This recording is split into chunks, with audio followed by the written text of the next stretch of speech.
Hey, everybody, welcome back to the Thescylounge podcast, episode number 340, Picking the Pieces of Sportsball Tribes, part 2, NHL and NBA. That's right, boys and girls. There was a part 1 to this, pretty fucking long, but it was yesterday's episode 339 where we discussed our favorite players of each team in the NFL and MLB. And today, again, we are going to continue that talk into NHL and NBA. Yes, boys and girls.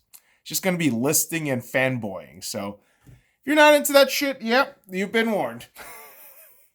And again, we're not putting soccer in here. International football is no-go. I'm an Arsenal fan. It's weird to talk about rival fans and favorite players. It doesn't feel fucking right. Okay, we're not delving into that realm because you have to consider other fucking countries too, which is a massive headache. Even though Arsenal isn't even fucking part of Europe anymore, Brexit shit, a la being shitty and mediocre. But that's a story for another day. Save that away for another fucking time. But let's talk about our favorite players from around the league, starting from NBA. That's right, boys and girls, the National Basketball Association. And yeah, I mean, over the last few months, I haven't really been too invested with basketball. And clearly, the Lakers being out of the playoffs has a lot to do with it too. But you know, despite all of that, there are players that I like from each team. And there are certainly teams that it's hard to name a specific player just because of sheer hatred or history that I have with a team. But let's start in the Atlantic Division and talk about each players here. The Philadelphia 76ers, Dwight Howard. Easy. It's not going to be Danny Green. It's not going to be Joel Embiid. None of those fuckers. No, sorry. It's Dwight Howard. I don't like the 76ers. The only 76er I liked was Allen Iverson because he was one of the best players I've ever seen in my life growing up as a kid. So, fuck the 76ers. I knew. But moving on to the Brooklyn Nets, a.k.a. the New Jersey Nets. That's right, back in the old days, boys and girls. Joe Harris. I don't like the big three. I've made this very and abundantly clear all throughout every single podcast or any Lakers video I do. Just no. None of those fuckers. I don't care for KD. James Harden is a moron. And Kyrie, oh God, Kyrie. Uncle Drew. Flat Earth moron. Yeah.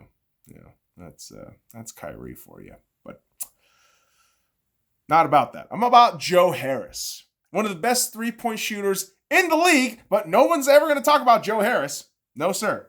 Even though he would be dominating people. Maybe not Klay Thompson or Steph, but Joe Harris is a pretty damn good three-point shooter. Shout out to Joe Harris. The next team that we have to talk about, the New York Knicks, Julius Randle. That's my boy.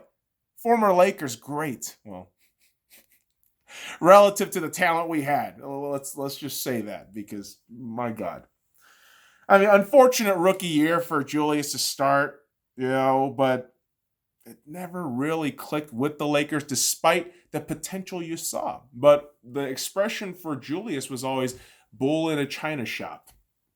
But he's refined his talents. And, shout out to Tom Thibodeau for unlocking the next gate for Julius Randle. But yeah, Julius has been fantastic with the Knicks, and I hope he keeps going. I mean, what was it, top 10 or top 11 considerations for MVP voting? Good for you, Julius.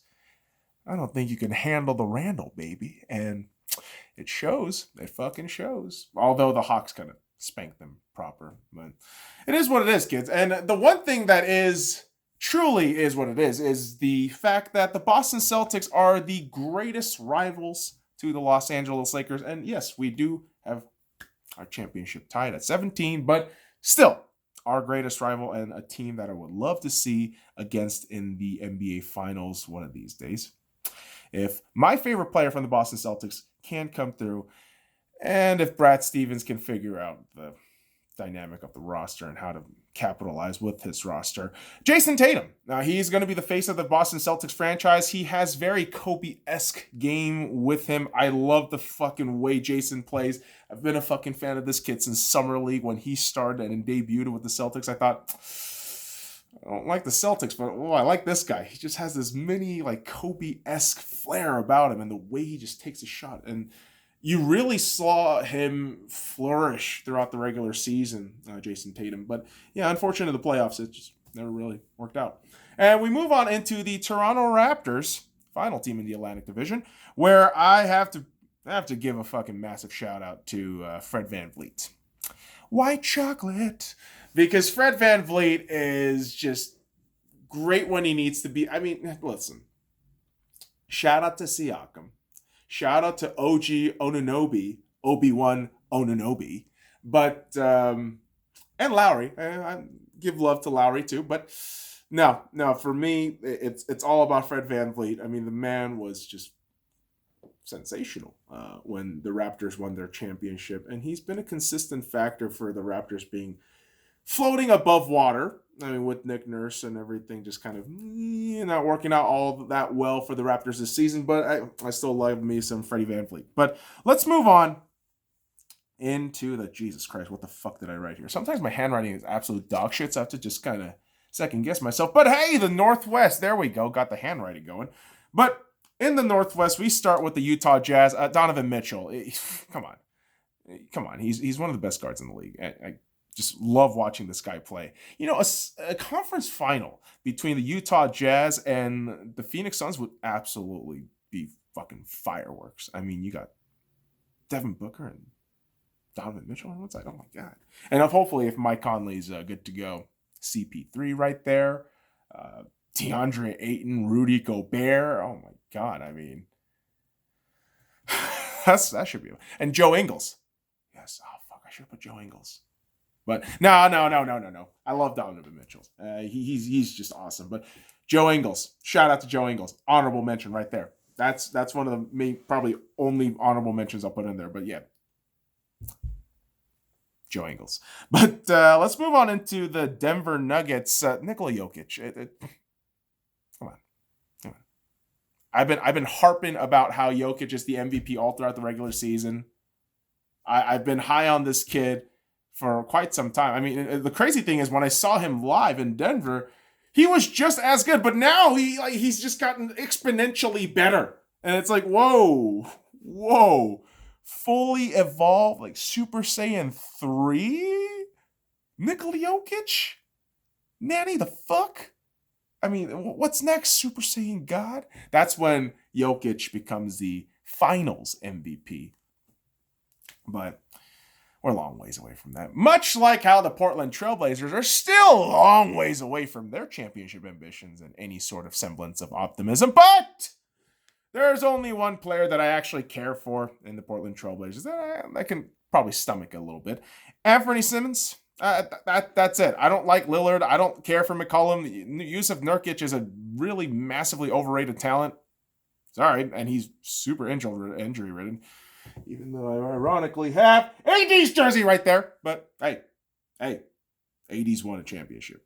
And you can argue that he was an MVP of the finals. LeBron James. Yet, I got to give a shout out to Anthony right there. But let's move on into the Minnesota Timberwolves, the dumpster fire of the NBA consistently since I was a kid.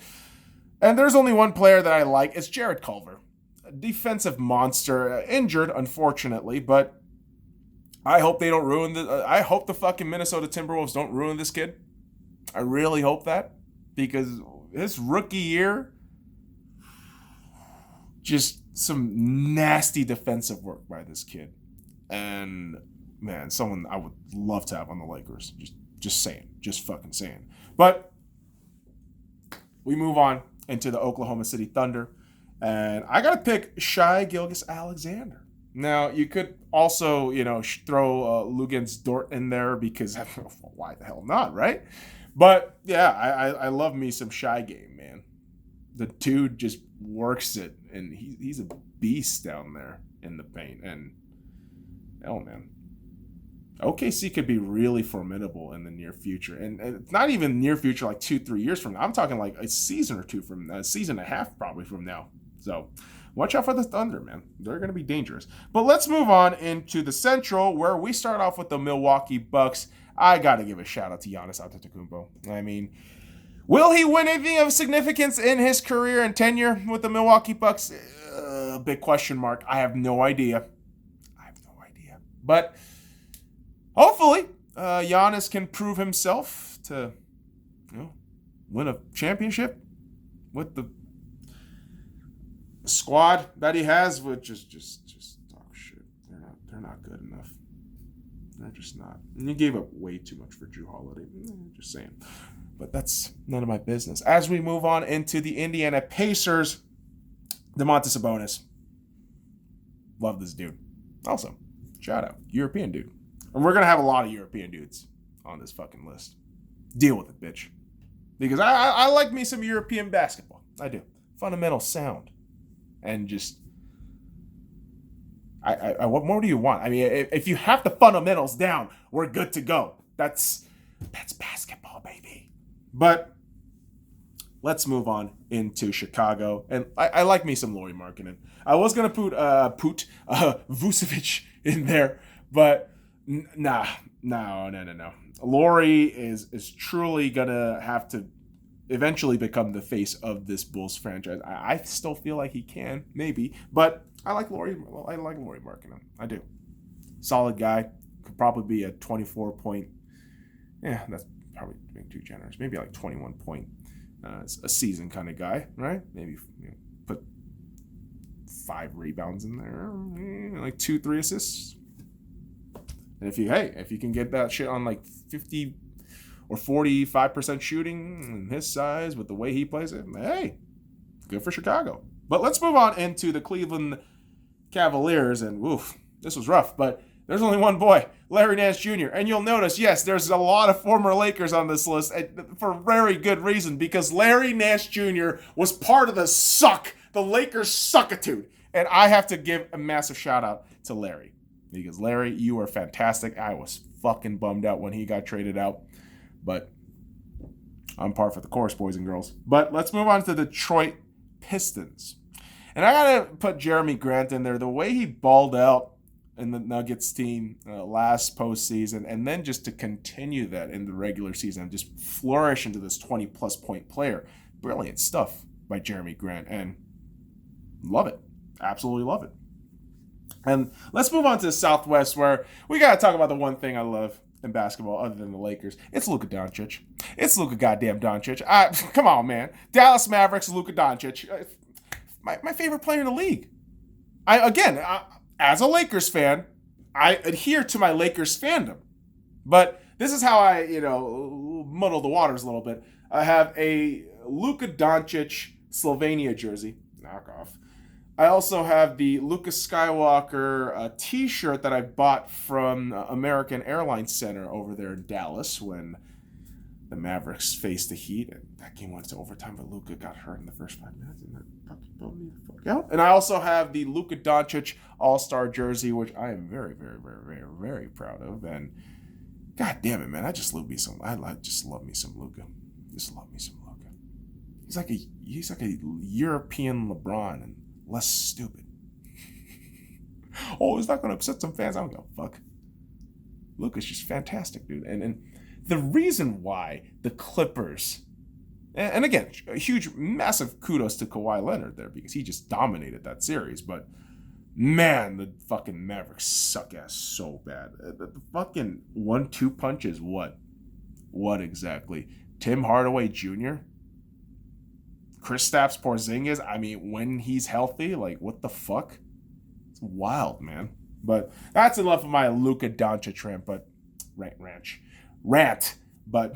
ranch up, bro. But moving on from the rant, boys and girls, let's talk about the Memphis Grizzlies, where Ja Morant, dude, fuck, I've been high on this dude since last year when he was a rookie, and everyone kept saying, Zion Williamson. Was it his rookie year? Yeah, probably was.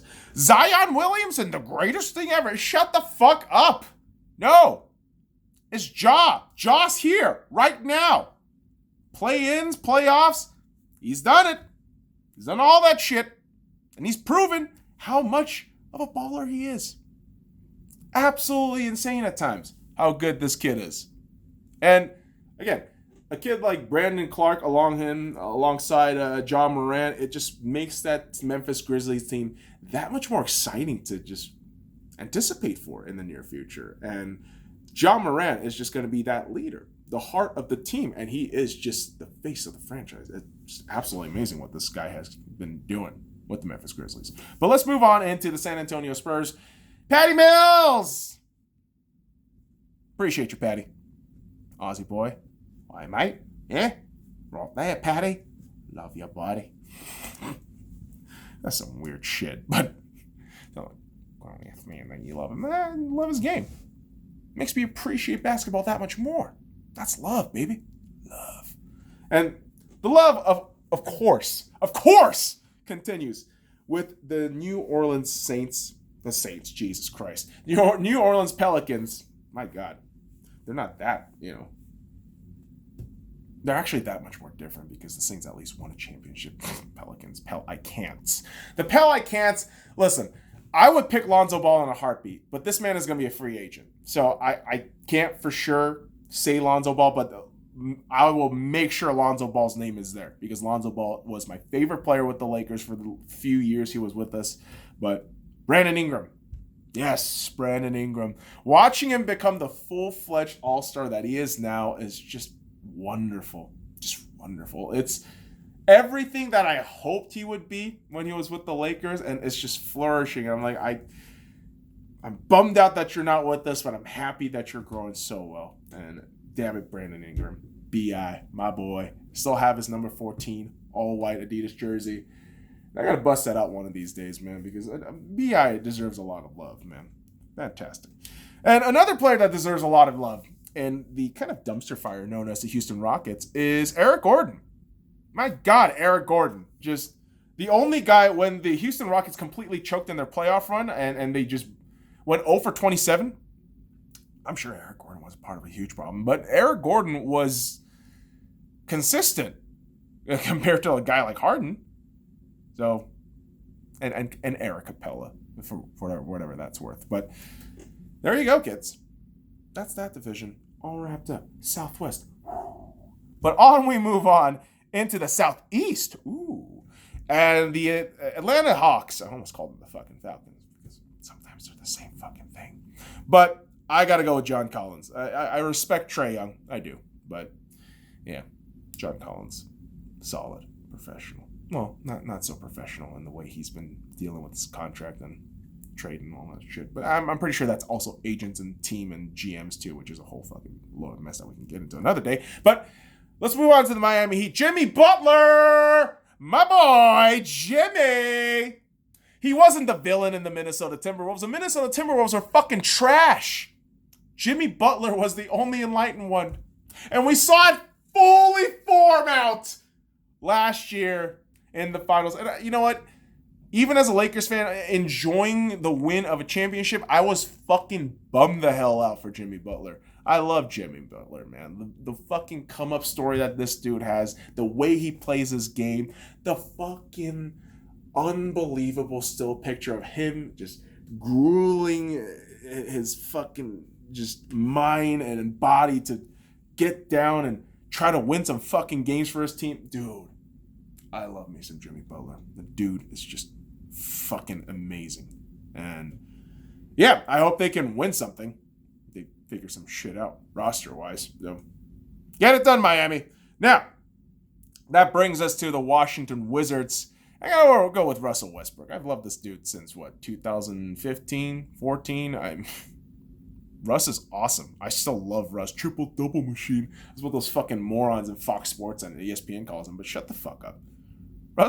Russell Westbrook has done something that no other fucking player, other than Oscar Robertson, has done in seasons past, where he averages a triple-double just on a whim.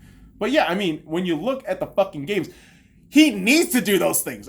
Clearly, he needs to get better in the shooting department, but in terms of assists and rebounding, his team needs every bit of that. So, yeah, Triple-double fucks. Snubs. Oh, the triple-double. Shut the fuck up.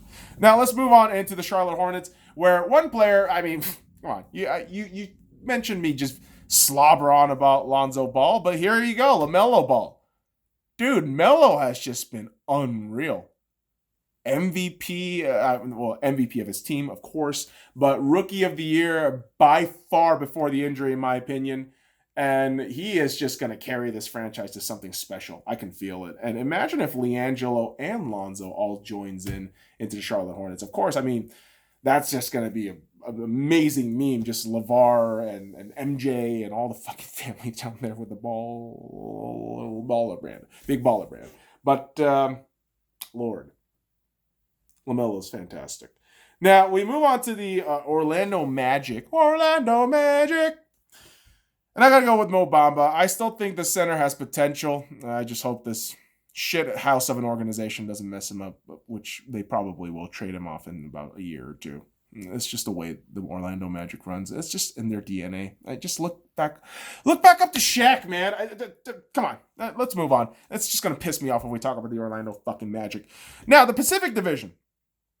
Been fucking wild this season, man. But let's start with the Clippers. My boy, Vita Zubac, you did nothing wrong. I love you, Zuby, but you're wearing the wrong goddamn LA gear. And that shit isn't even LA. That's some knockoff Anaheim shit. Man, I don't even want to disrespect Anaheim like that. That's just some fucking, I don't know, trash that you just find down at, like, I don't know, some fucking, like, dumpster fire. Clippers. Ugh. But let's move on to the Phoenix Suns, Devin Booker. I just slobbered over Donovan Mitchell versus Devin Booker conference final, and yeah, I'm still sticking to Devin Booker. The Sacramento Kings, albeit very surprising, and a rookie of all cats, Tyrese Halliburton. This dude, if I'm not mistaken, he went to Aussie for balling, right? And he just was fucking amazing and kept the Kings kind of competitive, but yeah, not much gets done when you got Luke Walton in the helm. I can tell you that much.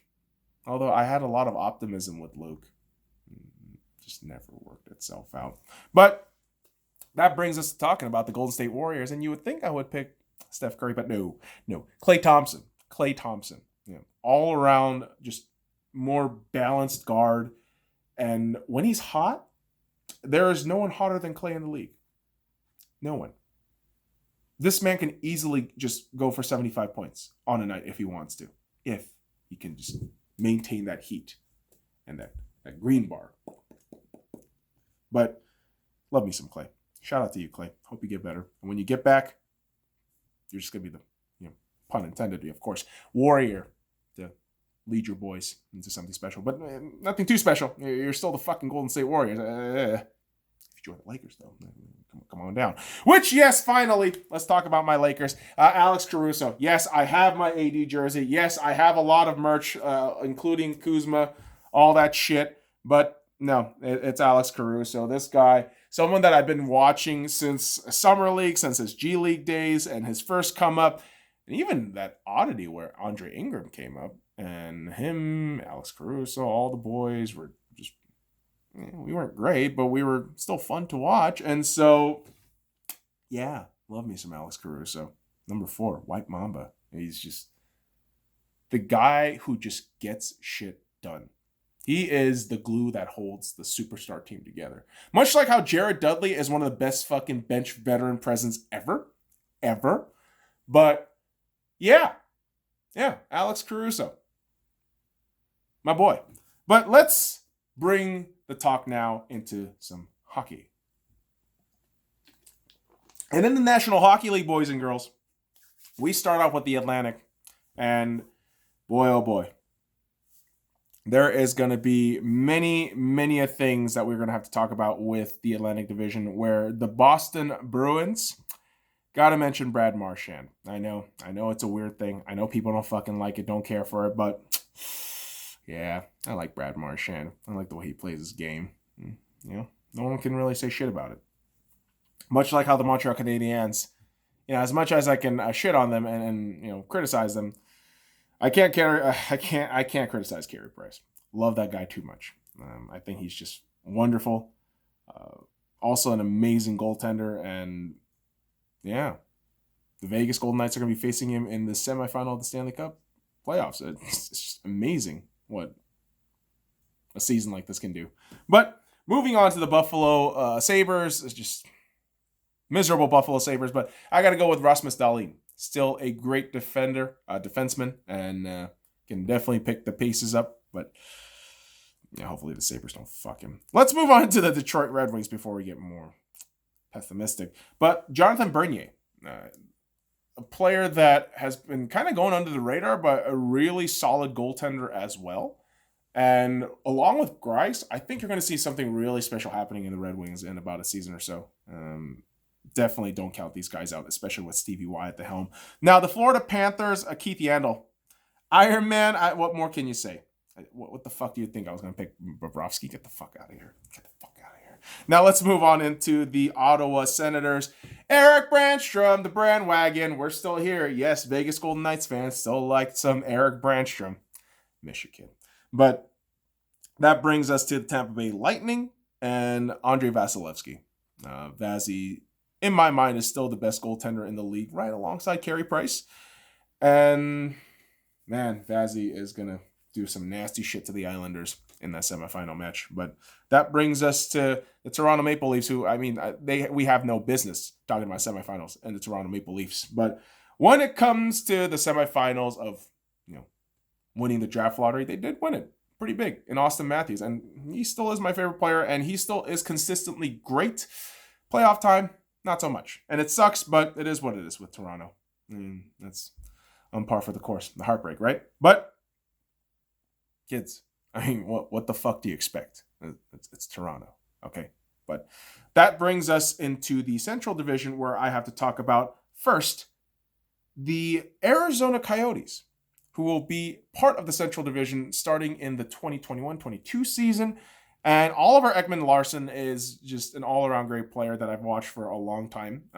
Obviously, as a Vegas Golden Knights fan who watched formerly the Pacific Division rival in the Arizona Coyotes for, 3-4 years. But, yeah, unfortunate that they're moving to the Central, but it is what it is, kids. But Arizona Diamondbacks. Coyotes, there you go. Now, talking about the Chicago Blackhawks, Patrick Kane, one of the greatest U.S.-born hockey players ever, and I don't want to hear anything else about that. Okay? Okay. Now, the Colorado Avalanche, yes, Nathan McKinnon, even though he was bitching a little bit yesterday post-game, but yeah, on par for the course, Nathan. I mean, you showed up for, 2 games, the entire series, so it is what it is, man. Just get better. Really, just get better. Get good. Now, let's move on into the Dallas Stars and Jamie Benn. Yes, love me some Jamie Benn. I could have totally gone with Anton Hudobin, but no. For me, it's Jamie Benn. The way he just makes that Dallas crowd rock out. I love it. Been there when Dallas played Vegas, and that was a great game. Vegas won in overtime. Fun stuff. But that brings us to the Nashville Predators, where I have to go with Roman Josi. Great defenseman. All around great cat, too. And hey, what don't you love about Yosi's game? Come on now. Now, that brings us into the Minnesota Wild. And oh my God, when you speak of loving someone's game, Kirill Kaprizov. Kirill the Thrill is for real. He is just superb. Rookie season, he's going to win the Calder no matter what. And, oh my God, the Knights blew a 3-1 series lead because the efforts of a kid like Kirill Kaprizov, just, I believe him along with Cam Talbot, just energizing and just galvanizing that Wild team. Oh, that was fucking horrifying. But Kirill Kaprizov, love that dude. Now, the St. Louis Blues, I got to go with David Perron. DP, original Golden Misfit. Shout out to DP. Now, Winnipeg Jets, Nikolai Ehlers. Yes, after the Jones, was it the Jones? Was it Rick Jones, right? Could be mistaken on the name there, boys and girls. In the Montreal Canadiens series, Ehlers was the one protecting the downed man when Mark Scheifele was just being an absolute cunt. But Ehlers, shout out to you. Good guy, solid player as well. That brings us to the Metropolitan Division, where I have to talk about the Carolina Hurricanes and Sebastian Aho. I feel it's just my favorite player there. We could have totally, yes, gone with Nedeljkovic, maybe Pesci, maybe Teravainen, but no, it's Sebastian Aho. He's just wonderful. And talking about wonderful, that brings us to the Columbus Blue Jackets, CBJ, Elvis Merzlikins. Oh my God. And of course, Jonas Korpisalo gets an honorable mention here. I mean, for me, it's 1A, 1B right there, or 1B, 1A, whatever. However you want to switch it up, honestly. But, Elvis Merzlikins and Jonas Korpisalo are just both great. And honestly, it's been an unfair thing to say it like that because I'm not really picking one or the other. But yeah, no. Elvis Merzlikins and Jonas Korpisalo, both great. Amazing goaltenders. New Jersey Devils. I have to go with Nico Hischier, captain, solid player, and maybe on the pathway to leading something with the Devils if team can manage how to figure out putting a solid team on the ice and winning more than losing. That's a key thing. But that brings us to the New York Islanders, who have figured out this winning thing. I mean, Barry Trotz, these boys in the Islanders, Nassau Coliseum, just rocking all the fucking night. I got to go with Matt Barzal. Just all around great and solid player. Not really talked about a lot as one of the top tier players there, but Matt Barzal, amazing. And another player that doesn't really get talked about enough unless he's just scoring goals way too many times is Mika Zibanejad of the New York Rangers. Solid. And also he makes solid music. Shout out to Mika Zibanejad. Now, that brings us to the Philadelphia Flyers, and I got to go with Carter Hart. Yeah, I know he had a pretty down season, but I have hope in him. I have faith in him, just like I did with Jordan Binnington. He kind of did come back a little bit. Questionable, but yes, certainly, he will come back. But Cats who will definitely come back despite their first round exits is two legends in the game in rival cities and rival teams in the Pittsburgh Penguins and the Washington Capitals. And you already know what it is, boys and girls. You already know. Sidney Crosby and Alexander Ovechkin. Of course. Just the best. That's all I have to say about that. The best of the best. That brings us to the Pacific. I mean, honestly, not the best of the best division, but hey, the Knights are in the semifinals at the moment, so hey, something must be clicking there. But that starts us off with the Anaheim Ducks, who are miserable, but you have John Gibson. The only good thing out of your organization right now, and yes, I say that because you mismanage your assets so fucking horribly that you might just ruin. Oh my God, just don't ruin Zegras. Please. Okay, let's move on. The Calgary Flames. Mike Giordano. Yeah, I know the core might have to blow up, but I still like Mike Giordano. But the Edmonton Oilers, it's pretty obvious. One of the best players in the game. I'm not going to say the best player in the game. Sorry, I'm just not. Connor McDavid, one of the best players in the game. You can certainly put Leon Draisaitl as my second favorite in the team, but no, it's Connor McDavid first. Then the LA Kings. And it's harder to say nicer things just because I have to see these teams so many fucking times a year, and they cause fucking headaches and heartbreaks a lot. So hard to, be the bigger man and try to compliment the enemy. But hey, when it comes to the enemy, I mean, the LA Kings, there's none more so that I respect and just love his game more than Andrei Kopitar. Just all around amazing center, just a great presence to his team and the game. And hey, he might be around for a while. So hey, Kings, figure something out while Andre's still there, but don't win at the behest of the Knights. That's all I ask. But that brings us to the San Jose Sharks, which, yeah, salty bitch me could, not pick Logan Couture, but I gotta pick Logan Couture. He's solid. And I'm never gonna put Evander Kane. Fuck that guy. Sorry, Evander. But that takes us to the Vancouver Canucks. Elias Pettersson. Come on. I know he still has to get more physical a little bit there, but definitely Elias Pettersson is just going to be solid. He's going to be a great player in the near future.